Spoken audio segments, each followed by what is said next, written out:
My name is Marisol Reyes, and if you only know me from the headline about a gala turning into an inferno, let me tell you what really happened, the way it felt in my bones, the way smoke tastes when you swallow it and still keep moving, the way a mother's fear can turn into something sharper than fire. I was on shift at the Alden Mansion in Charleston, hair pinned up, thrift store sneakers that don't squeak, tray balanced like a second spine. And my little girl Zoe sat by the pantry with her notebook, because the sitter bailed good kid, quiet kid, the kind who says yes ma'am and means it. The golden magnolia ball looked like money dressed as magnolias, shrimp piled high. A band playing old songs, people pretend are new, Graham Alden making a toast, while his wife Celeste stood beside him in a silver dress that caught the light like a blade. And their baby Lily slept upstairs, because rich houses have rooms that act like clouds, and nobody worries while the music's sweet. Then somebody yelled fire, not the polite kind, the kind that breaks a room in half, and smoke curled down the main staircase like it had been waiting just off stage. People froze, heels popped, glass burst underfoot, and Graham's face went the color of paper as he took one step toward those stairs. Celeste clamped his arm with both hands and said, "Don't be stupid, let the firefighters do their job." But there weren't any firefighters yet. Only the sound of a baby crying somewhere above the chandeliers, and that sound cut through everything. I turned to grab Zoe to put her behind me like a shield I could control, and she was already moving. Braids, flying little sneakers, slapping marble, a streak of brown lightning headed straight into the smoke, and I swear the whole room held its breath as a child did what 100 adults wouldn't do.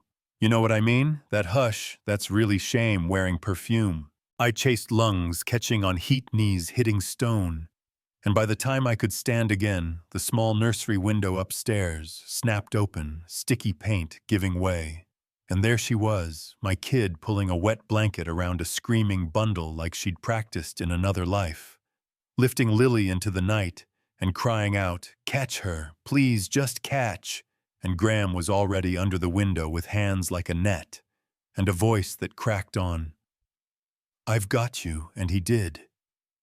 He caught the baby, and then he caught my girl, when she pushed free and tumbled forward, smoke clawing at her heels. He held them both against his chest and coughed tears out of his eyes like they were poison he was willing to drink. For one heartbeat, people cheered, then the room remembered it was on fire. A firefighter ran in and muttered, "This burn is running too fast, like someone fed it," and I tucked that sentence into my pocket because it felt important later. Outside on the lawn, with hoses screaming and the west wing collapsing like a dying animal, Celeste looked down her perfect nose and said, "That child could have killed Lily, dragging her through smoke. You should have stopped her," and Graham turned on her, raw and shaking, and said, "She saved our daughter, you held me back." And I told myself, stress makes people say cruel things, but her dress was spotless, her eyes cold, and the chill that went through me wasn't from the night air. In the ambulance, I sat with Zoe while they fitted a tiny mask to her face across from us. Another medic worked on Lily with hands that moved like prayers, and Graham, billionaire, or not, rode with us like a father who had quit pretending he was anything else. He thanked me, voice wrecked, and I said, "Thank her." She ran through what scares her most, because when she was 5, our apartment caught, but we lost a lot that day.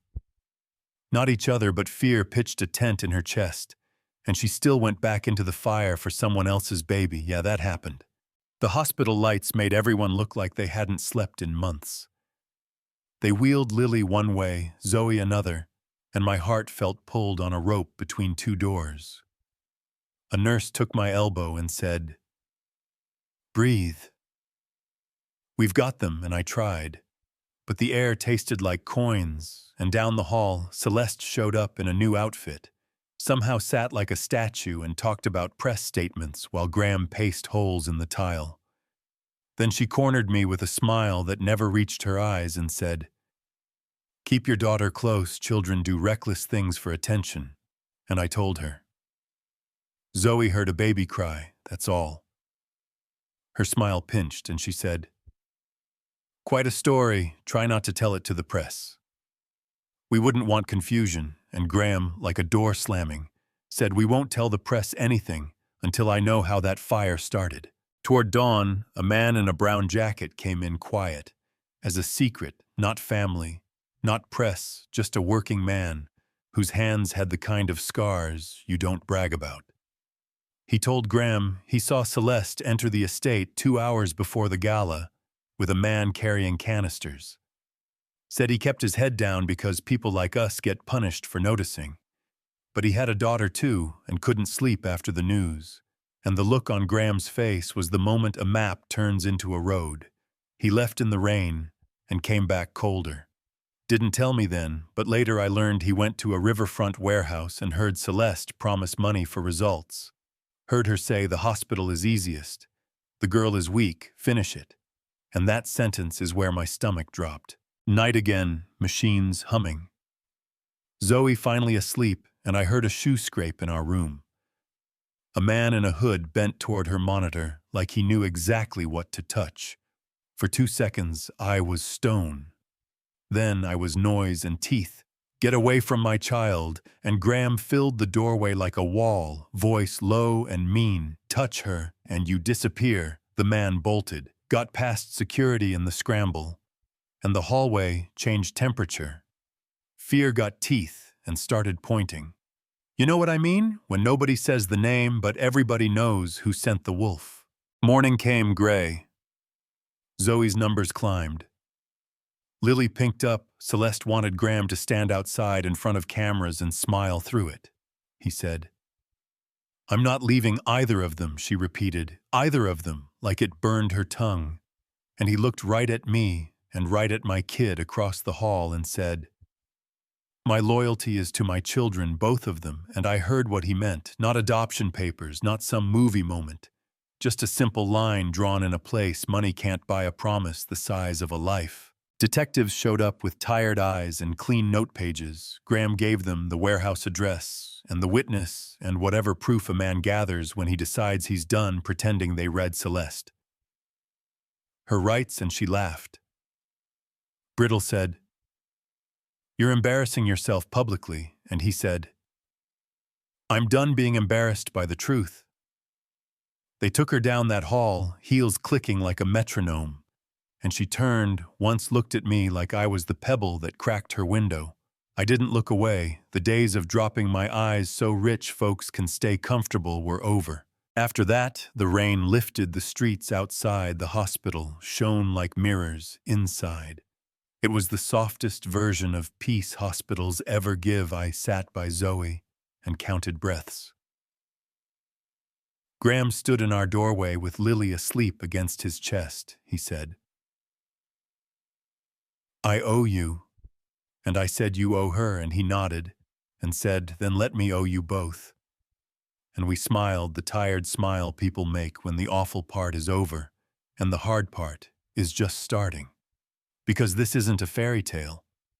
This is courtrooms where air feels thin, lawyers who talk louder than truth, neighbors who say poor Celeste must have slipped under the pressure and didn't mean harm. This is people suggesting I soften my story so it doesn't cut the wrong hands, and me saying no, I will tell it plain. Weeks later, we sat by the marsh with a sandwich split down the middle and a dog robbing a stick from the water like he had a job. Zoe tugged my sleeve and asked if she made a mistake. I took her face in both hands and told her, you listened to the cry. I wish a grown-up had gone first. But you heard someone who needed you, and you went, and that part was right. She nodded and asked, will Mr. Alden keep coming around? And I said, he said he would. People break promises, people keep them too, we'll see. Next day, he brought a book about boats and a pair of sneakers, because he noticed she'd melted her soles, took us for pancakes the size of plates, and the diner.